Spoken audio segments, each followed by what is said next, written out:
Bonjour à tous. Ce sont les 40 ans cette année d'un constructeur pas comme les autres. À la une de Smartech, je reçois aujourd'hui Anouar Daab, le directeur général France de Dell. Ce sera donc sa grande interview. On aura aussi également dans cette édition un rendez-vous avec l'actualité des cryptos. Mais d'abord, je vous propose 3 questions sur Nice 2. Comment éviter les sanctions? C'est tout de suite dans Smartech.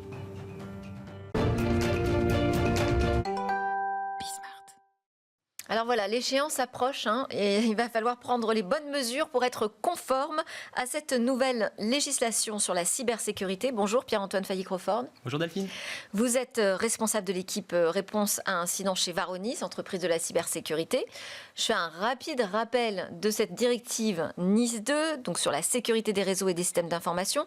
C'est une législation qui vise à renforcer le niveau de cybersécurité en Europe, des entreprises mais aussi de toutes les organisations administratives de l'ensemble des pays du membre de l'Union européenne. Alors, le texte, on peut l'appliquer depuis déjà quelques temps, mais la France, elle, doit vraiment modifier sa loi pour véritablement l'intégrer. Et ça doit se faire normalement d'ici au 17 octobre 2024. On est donc à quelques jours.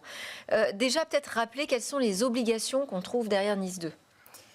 Alors, c'est un texte qui est excessivement grand, déjà, qui rassemble beaucoup de choses. Les principales importances sont vraiment la gouvernance des risques de la cybersécurité dans les systèmes d'information pour être sûr de garantir un niveau de résilience pour chaque société dans les États membres, dont la France particulièrement. Mais il y a aussi une volonté principale avec NIS 2 de vouloir être certain de bien gérer, identifier les incidents de sécurité déjà, et les remonter correctement avec un bon processus aux différents régulateurs, donc l'ANSSI par exemple ici. Et c'est principalement les plus gros enjeux de NIS 2 actuellement. Et pourquoi c'est un gros enjeu? Parce qu'aujourd'hui, quelques grandes organisations étaient déjà préparées en fait, à répondre à ces demandes législatives. Mais là, c'est l'élargissement en fait, du nombre d'organisations concernées. Exact. On s'est rendu compte en fait que même avec NIS 1, il y avait tout de même un accroissement des attaques, surtout sur les collectivités, par exemple donc, le service public, mais aussi toutes les TPE et moyennes entreprises. Et donc on s'est rendu compte que potentiellement, ce n'était pas assez effectif. Et donc ils ont élargi le nombre de sociétés. Ils ont renommé d'ailleurs, on ne parle plus d'opérateurs, mais plutôt d'entités maintenant. Donc ils ont un peu unifié cette manière de dénommer les entités. Et effectivement, élargi le scope pour être certain que tout le monde soit responsable et essaye d'implémenter une sécurité dans leur système d'information, ce qui n'est pas toujours le cas quand on doit faire la différenciation entre l'opérationnel et la sécurité. Et donc, comme le 17 octobre, c'est bientôt, est-ce que tout le monde est prêt? Absolument pas.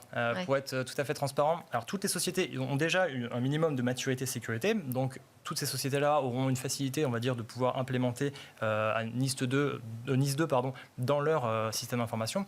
En revanche, on constate beaucoup trop aujourd'hui on va dire, de non-volonté d'investir sur des outils de sécurité parce qu'on privilégie l'aspect retour sur investissement opérationnel dans un premier temps. Ce qu'il faut voir, c'est que là où le bas blesse particulièrement, et on le voit d'ailleurs aujourd'hui dans toutes les nouvelles on va dire, attaques qui arrivent, c'est que les sites d'information sont plus simplement un système d'information qu'on contrôle dans nos locaux, etc. C'est vraiment plusieurs parties prenantes, des sous-traitants, des prestataires, des fournisseurs de cloud, par exemple, d'applicatifs ou carrément d'infrastructures as a service. Et donc en fait, les systèmes d'information ont vraiment évolué énormément et sont complexes aujourd'hui. Et donc essayer d'appliquer une gouvernance de la sécurité des risques dans tous ces entrepôts, c'est ultra compliqué. Et c'est là où NIS est intéressant, NIS 2, puisque elles ont également impliqué les prestataires de cloud, justement, donc les fournisseurs de cloud et de services numériques également, dans cette directive pour les forcer à se mettre en conformité en sécurité, parce qu'on sait qu'aujourd'hui, une attaque sur un prestataire de cloud ou un prestataire de service, potentiellement, ouvre la porte à un grand nombre de clients et important. Alors, la responsabilité personnelle des dirigeants peut être engagée en cas de manquement aux obligations. Ça fait quand même réfléchir. Est-ce que les patrons, les dirigeants ont pris la mesure là, de ce qui se passait? Alors, ce qui est super intéressant, effectivement, c'est que chaque société qui doivent implémenter NIS 2 ont l'obligation de reporter à l'ANSSI un responsable de la sécurité, donc un garant de l'implémentation de cette directive dans le système d'information. S'il y a un manquement, c'est cette personne-là qui est effectivement responsable. Du coup, ils sont obligés. Et dans cette obligation, ce qui n'était pas le cas avec le RGPD, par exemple, dans cette réglementation-là, comme ils ne peuvent pas se dire « Ah non, je ne savais pas ». Aujourd'hui, c'est tellement vaste, on pourra repartir sur peut-être l'implémentation, mais c'est tellement vaste qu'un RSSI ou ou autres similaires, a l'obligation d'être certain de pouvoir garantir la sécurité d'un système d'information, garantir la sécurité de ces données, et c'est explicitement mentionné d'ailleurs. Il faut une sécurité stricte sur l'accès aux données, surtout sensibles. Et ensuite, toute la partie cryptographie, vraiment être certain qu'on est en état de l'art avec toute la crypto, tous les protocoles qui existent aujourd'hui, et finalement aussi avoir des plans de continuité d'activité, à savoir se mettre dans le pire des scénarios possibles.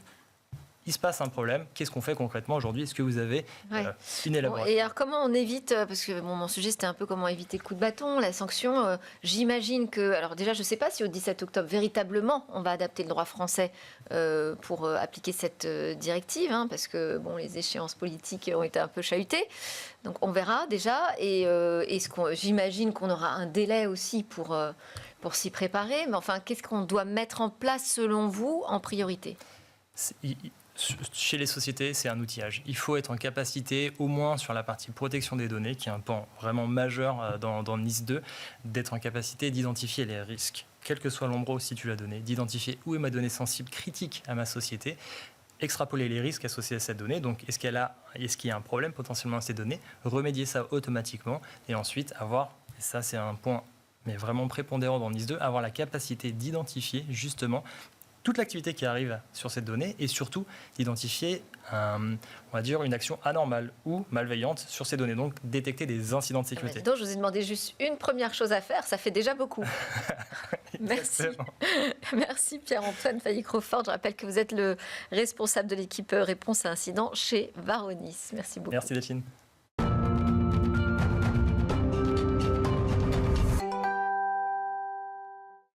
Un anniversaire pour Dell, 40 ans déjà d'existence pour ce constructeur qui n'est pas un constructeur comme les autres dans le domaine de l'informatique. Anouar Dahab, qui est le directeur général France de Dell, est mon grand invité aujourd'hui. Bonjour, bienvenue. Bonjour, merci de me recevoir. On va être un peu dans l'histoire, mais alors vous êtes vous-même un historique de la maison. Vous êtes rentré en 1999. Oui, exactement. Comme directeur Internet. Oui. Waouh. C'est de la préhistoire, vu où on en est aujourd'hui avec l'Internet. Oui, effectivement. Je suis arrivé chez Dell il y a 25 ans. Et comme vous le disiez, Dell a fêté en 2024 ses 40 ans. Et ça, d'ailleurs, dans le paysage informatique, l'une des rares multinationales à être encore dirigée par son fondateur. Michael Dell, que j'ai même croisé d'ailleurs l'année dernière sur le Mobile World Congress, il est toujours au charbon, quoi. Il est là. Absolument. Vraiment, il dirige l'entreprise. Il dirige de manière très pratique et opérationnelle et au quotidien l'entreprise. Il est en contact avec les clients, il est en contact avec les équipes de recherche et développement et ses équipes partout dans le monde. Michael Dell, qui a commencé à l'inverse de pas mal d'autres qui ont commencé dans leur garage en Californie, lui, c'était il y a 40 ans dans sa chambre d'étudiant en médecine à l'université d'Austin au Texas. Et il a commencé en vendant des ordinateurs personnalisés, configurés à la demande pour ses clients. Voilà. Et une des particularités, je me souviens de Dell, c'était le choix sur la logistique. Absolument, ça fait partie des grandes différences de Dell dans l'industrie, la logistique, la puissance de la chaîne d'approvisionnement et la pandémie, qui est maintenant très loin, a été une occasion de montrer cette force justement de la chaîne d'approvisionnement puisqu'on a bien pu servir nos clients. Mais racontez-nous comment ce modèle s'est monté et comment il a résisté justement à travers le temps. Est-ce qu'il a évolué d'ailleurs? Est-ce qu'il a changé? Il a changé forcément, mais il y a quelques principes fondateurs et quelques éléments sur lesquels on a investi. Bon, alors, après, je vais vous dire ce qui va sembler être des platitudes. Tout commence par le client et finit chez le client. Donc déjà, d'être à l'écoute du client, c'est quelque chose de fondamental. Aussi, une façon d'être curieux par rapport justement aux demandes du client. Maintenant, dans les fondamentaux et sur le quoi on a investi en permanence, je dirais il y a 4 piliers. Il y a, vous le disiez, la chaîne d'approvisionnement, qui est essentielle et qui est un différenciateur pour Dell. La qualité des produits et des solutions qui sont fournis. La qualité du service rendu, donc les équipes de service sur le terrain. Et la qualité des équipes de vente au contact avec les clients. Donc c'est vraiment les 4 éléments. Ça, je pense que tous vos concurrents diront la même chose.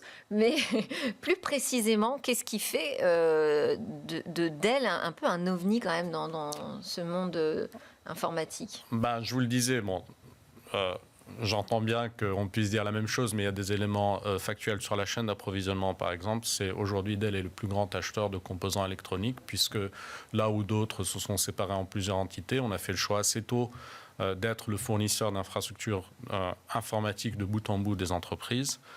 Et ça, c'est une spécificité. L'autre, on en parlait. Avec en plus de l'ordinateur jusqu'au serveur d'entreprise, tout est dans la même entité aujourd'hui. Exactement. D'ailleurs, si on regarde le chiffre d'affaires sur les 4 derniers trimestres, qui était de 92 milliards de dollars, la moitié du chiffre d'affaires, ou si on regarde les résultats du dernier trimestre fiscal qu'on a annoncé fin juillet, la moitié du chiffre d'affaires, c'est du poste de travail, donc l'ordinateur personnel avec ses logiciels, le matériel, les périphériques, etc.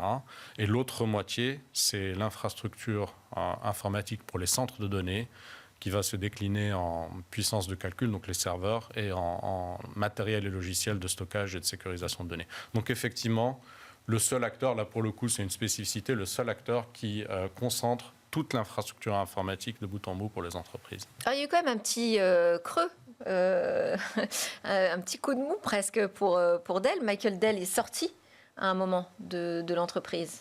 Ah, c'est de l'histoire ancienne, il faut avoir passé autant de temps que moi dans l'entreprise pour s'en souvenir. Effectivement, c'était entre 2017 ou 2007, non, pardon, ouais. 2007 et 2010, si mes souvenirs sont exacts. Mais en fait, c'est plus de l'externe qu'autre chose, parce qu'opérationnellement, il n'a jamais vraiment quitté l'entreprise. Oui, mais pourtant, c'est une période qui a été un peu compliquée pour l'entreprise, pour la société. Et Michael Dell a dû revenir sur le devant de la scène, se remettre plus précisément aux affaires. Comme je vous le disais, il a jamais vraiment quitté. Alors, il était plus ou moins impliqué, mais en tout cas, aujourd'hui, il est plus impliqué que jamais. Qu'est-ce que ça a changé, le retour de Michael Dell vraiment aux commandes ? Est-ce qu'il s'est passé des choses ? Il y a des décisions qui ont été prises. Ce qui a changé, c'est pas tant son retour aux commandes, c'est les décisions qu'il a prises, effectivement. Et d'ailleurs, il en parle très bien dans un ouvrage que je recommande qui s'appelle Play Nice but Win. Et notamment le fait, à un moment, d'avoir voulu sortir Dell de la côte en 2013, oui. D'en faire une entreprise privée pour opérer la transformation de l'entreprise. Et forcément, quand on n'est pas sous les projecteurs des marchés, on a l'opportunité d'investir à long terme, de faire des choses qu'on ne peut pas nécessairement faire quand on doit délivrer des résultats au trimestre. Donc, et cette période de restructuration qui a duré 5 ans, il y a aussi l'acquisition la plus grosse de l'industrie informatique ou le rapprochement avec EMC, puisque les deux ont fait une seule entreprise.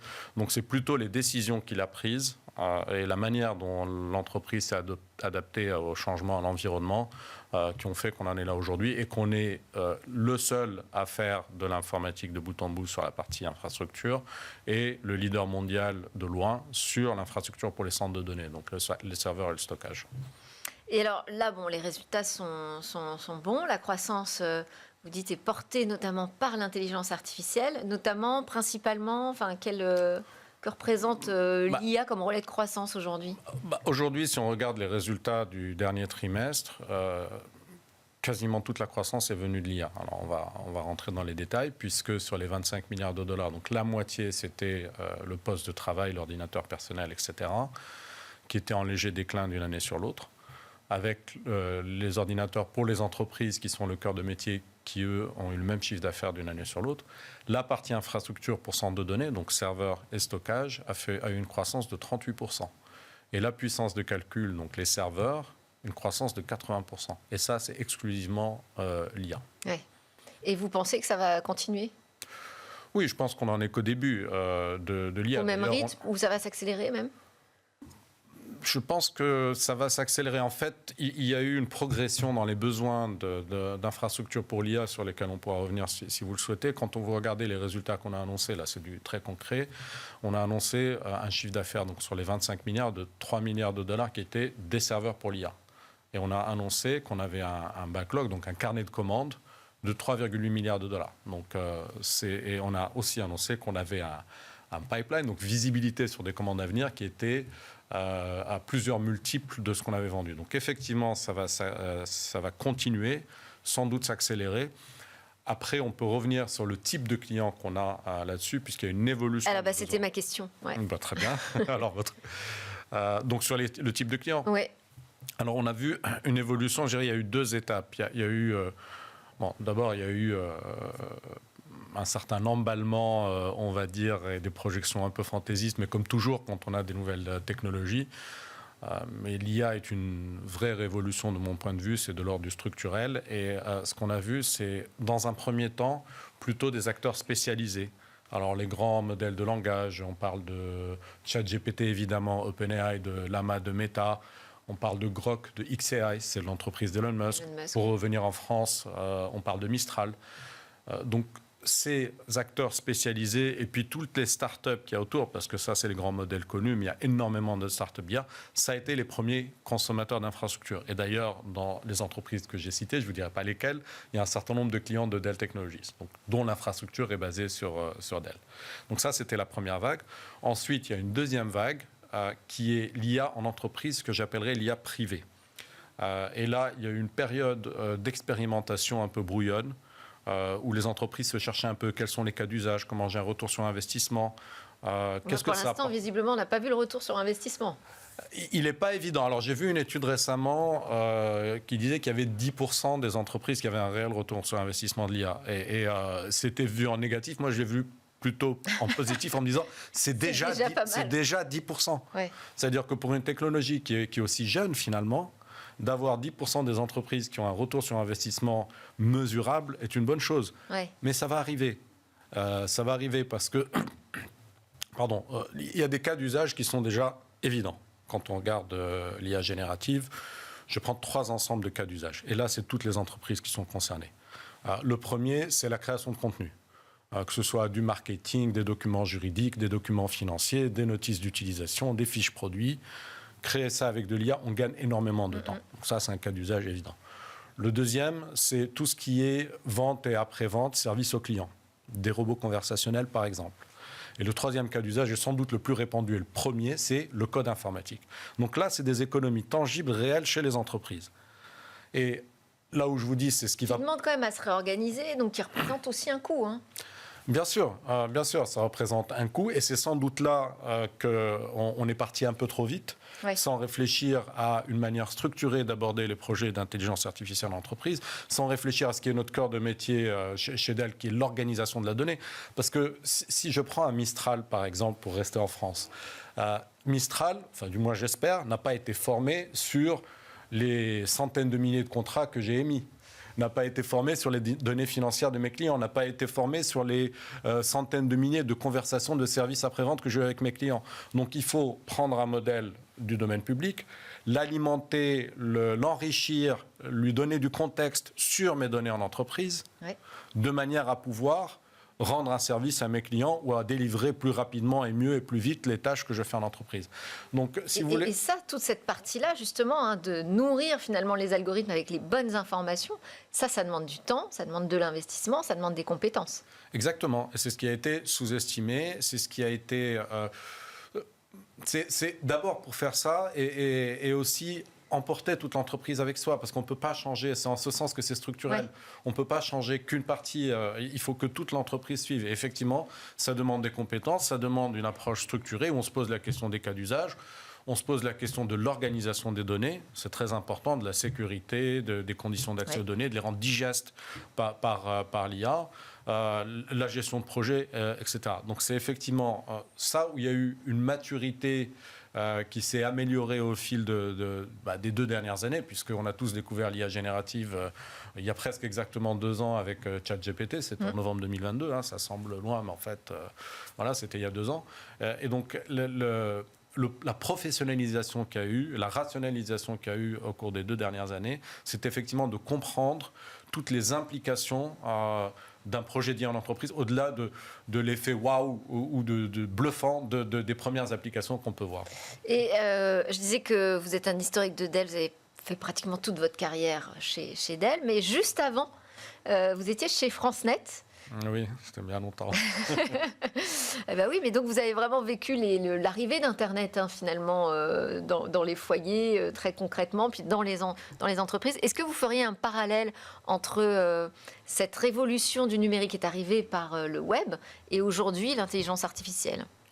Oui, j'en fais un, et c'est d'ailleurs l'arrivée d'Internet est la seule révolution technologique que je rapproche de ce qu'on voit avec l'IA, puisqu'on est dans une industrie qui est prompte à s'enflammer pour des concepts plus ou moins novateurs. Et dans l'ordre, on a eu le cloud computing, le big data, l'Internet des objets, le blockchain, le métaverse, et je pourrais en citer un certain nombre. Mais vraiment, avec l'IA générative, je pense qu'on est dans quelque chose qu'on peut rapprocher de ce qu'on a vécu avec l'Internet, avec des similitudes et des différences. C'est pareil par l'emballement qu'il y a autour, mais ça, c'est une constante. Le nombre de startups qui se créent, la disponibilité du financement. On voit quand même des montants fous qui sont investis. Peut-être la bulle, comme on a connu la bulle Internet. Enfin, plusieurs bulles Internet, d'ailleurs. Voilà, je n'allais pas jusque-là, mais forcément, il y aura une clarification, pour le dire différemment, des différents acteurs de l'IA. Donc ça, c'est des similitudes. Il y a des différences. Internet, c'était un changement fondamental du fonctionnement de l'économie avec une désintermédiation, la disparition d'un certain nombre d'acteurs, ça a tout réorganisé. L'IA, c'est plutôt un booster incroyable de productivité dans le sens où on fait mieux et plus vite des tâches qu'on réalise déjà. Je parle d'IA générative ici. Et d'ailleurs, les acteurs de l'IA, à l'inverse de géants du numérique qui sont nés avec Internet, les grands acteurs de l'IA sont en général aujourd'hui des acteurs du numérique établis. Alors il y a des exceptions comme Mistral en France. Parce qu'ils possèdent énormément de données et de capacités de calcul. Exactement. Puisque financement. Bref. Voilà. Je crois que vous avez tout résumé.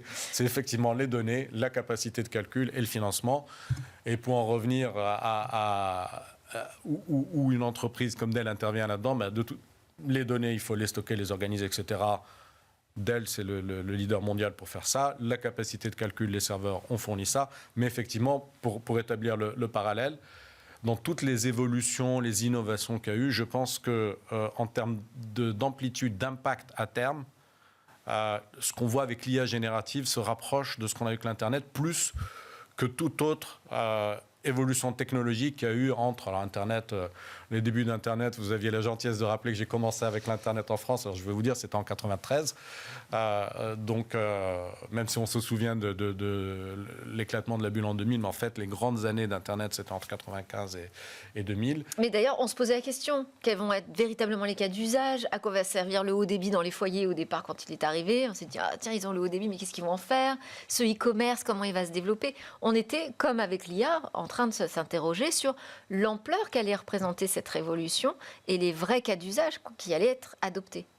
Et avec l'IA, tout va beaucoup plus vite. C'est-à-dire qu'on est encore dans cette phase d'interrogation. Il y a des évolutions de l'IA générative. On parle d'agents qui vont combiner plusieurs modèles, qui vont combiner des bases de données. Parce que l'IA, vous savez la manière dont ça fonctionne, c'est plus, pour le dire très simplement, un calcul de probabilité ultra intelligent. Oui. Mais si vous couplez ça à une base de données, à des données de contexte, on peut arriver ou en combinant plusieurs IA, on peut arriver à des usages extrêmement intéressants. Mais ça va beaucoup plus vite. Vous faisiez le parallèle. Je crois que ça a pris 20 ans en France pour que la moitié des foyers aient Internet. Vous pensez que sur l'IA générative Sur l'IA générative, je crois que ça a pris 2 ans pour que la moitié des gens utilisent l'IA. Ouais. Donc c'est juste pour donner un ordre de grandeur. Et donc vrai qu'on va trouver des vrais cas d'usage. Pour l'instant, c'est assez ludique. Bon. Vous pensez qu'on va trouver des vrais cas d'usage rapidement? Je pense qu'en entreprise, il y en a. Ouais.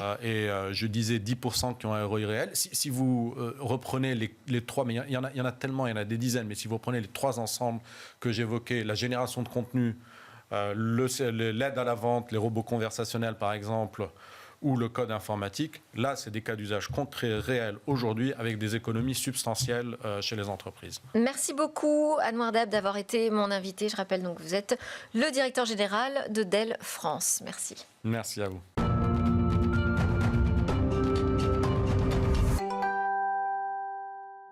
On termine cette édition avec Nicolas Rongeard. Bonjour. Bonjour Delphine. Vous êtes consultant crypto et blockchain chez KPMG et on va parler de cette actu des cryptos ensemble, en commençant par Visa qui lance sa plateforme de tokenisation d'actifs. Exactement, ça fait beaucoup de mois qu'on entend parler de Visa dans le domaine des cryptoactifs. Ils ont d'ailleurs publié un rapport le mois dernier sur les stablecoins et sur la dynamique actuelle. Donc finalement, cette annonce s'inscrit dans la dynamique qui est celle de la tokenisation d'actifs. Donc en effet, Visa a lancé sa propre plateforme de tokenisation d'actifs à destination donc, des institutions financières, principalement les banques. Et l'objectif, c'est simplement de leur permettre d'émettre, de distribuer et puis d'utiliser potentiellement comme actif de règlement des actifs tokenisés. qui, très rapidement pour rappel, sont tout simplement la représentation d'actifs financiers traditionnels sur une infrastructure blockchain. Donc on peut penser aux actions, aux obligations, aux métaux précieux, etc. Donc en termes de cas d'usage, on peut naturellement penser en premier aux stablecoins, qui sont la forme la plus démocratisée aujourd'hui et distribuée à échelle d'actifs tokenisés. Mais ce qu'on voit en parallèle ces derniers mois, et c'est assez intéressant, c'est la montée en puissance d'une autre catégorie d'actifs tokenisés, qui est celle du fonds monétaire tokenisé. Et l'exemple le plus saillant pour illustrer Qu'est-ce que c'est le fonds monétaire tokenisé ? Exactement. L'exemple le plus saillant, c'est celui de BlackRock qui, en mars dernier, a lancé son propre fonds monétaire tokenisé. Donc, c'est tout simplement la représentation d'un fonds monétaire traditionnel, donc qui investit dans des obligations à très court terme, comme des bons du Trésor, de la dette d'entreprise, et dont l'objectif, finalement, c'est de proposer le plus proche possible les taux d'intérêt des banques centrales. Donc, aujourd'hui, par exemple, sur les bons du Trésor américain, on est autour du 5%. Et donc, l'objectif de ces fonds monétaires tokenisés, c'est de représenter des parts sur une infrastructure blockchain. Donc, on a à la fois la proposition de valeur des stablecoins où chaque part émise est équivalent à $1. Donc, on a l'aspect stabilité de la devise. Et aussi, on a l'aspect rendement, parce qu'on a en fait un actif porteur de rendement qui permet d'accéder finalement au rendement du sous-jacent, donc de ces actions obligataires. Alors, l'autre actualité, c'est l'EUCRV de Société Générale Forge qui est désormais listé sur Bitpanda. Exactement. Pourquoi vous avez retenu cette actu ? En réalité, c'est une démarche qui a été accélérée donc, par l'obtention de leur licence d'établissement de monnaie électronique en juillet dernier, conformément à la réglementation européenne MiCA et sur le volet stablecoin. Donc forcément, se posait la question, comment maintenant distribuer et accélérer l'adoption de ce stablecoin euro ? Et en réalité, l'un des moyens les plus simples pour le faire aujourd'hui, c'est de passer par des intermédiaires. Donc Bitpanda, aujourd'hui, c'est l'un des plus gros brokers européens. Ils ont 5 millions d'utilisateurs actifs. Ils sont également très présents chez les entreprises parce qu'ils fournissent en marque blanche des solutions technologiques. Donc forcément, il y avait une volonté de Société Générale Forge d'accélérer cette adoption-là dans un contexte où, je le rappelle, qui est assez important. Aujourd'hui, 98% des échanges sont effectués en stablecoin dollar. C'est là où le bas blesse d'ailleurs. Mais la bonne nouvelle, c'est que maintenant qu'on a un cadre juridique clair, on a beaucoup d'acteurs qui se lancent. On a Société Générale Forge avec son EUCRV, mais on a aussi Circle, le géant américain, avec l'Eurocoin, qui est plus utilisé aujourd'hui. Et en second plan, on a d'autres acteurs comme Banking Circle ou encore Monerium qui se lancent aussi à leur tour. Donc finalement, on a un peu une course au stablecoin qui est en train de se lancer parce que maintenant qu'on a un cadre juridique clair, on peut se lancer, on peut proposer des stablecoins euros et l'accélération, la dynamique en fait va dans ce sens. Et le fait que ça arrive sur Bitpanda, c'est une accélération, un booster. Absolument, supplémentaire. Tout à fait. Qui sera utilisé, qui sera distribué auprès des particuliers et potentiellement aussi auprès des entreprises. Et c'était pas gagné d'avance d'avoir Société Générale qui travaille avec Bitpanda ? Aujourd'hui, c'est l'un des derniers brokers européens, donc ça fait sens finalement, parce que pour l'instant, le stablecoin a été listé uniquement sur Bitstamp, qui est un échange crypto, et qui a été racheté d'ailleurs par l'américain Robinhood. Donc finalement, ça fait assez sens, et ça va dans la continuité de Bitpanda aussi, de sa volonté d'adresser le marché européen, et de proposer des actifs régulés, et en l'occurrence basés sur l'euro pour le stablecoin-là. Merci beaucoup Nicolas Rongard pour votre regard sur l'actualité des cryptos. Je rappelle que vous êtes consultant crypto et blockchain chez KPMG. Puis merci à tous de nous suivre. C'était Smart Tech. Vous nous regardez sur la chaîne Bismart for Change, également en replay. Vous pouvez nous écouter aussi en podcast. Et je vous dis à très bientôt pour de nouvelles discussions sur la tech.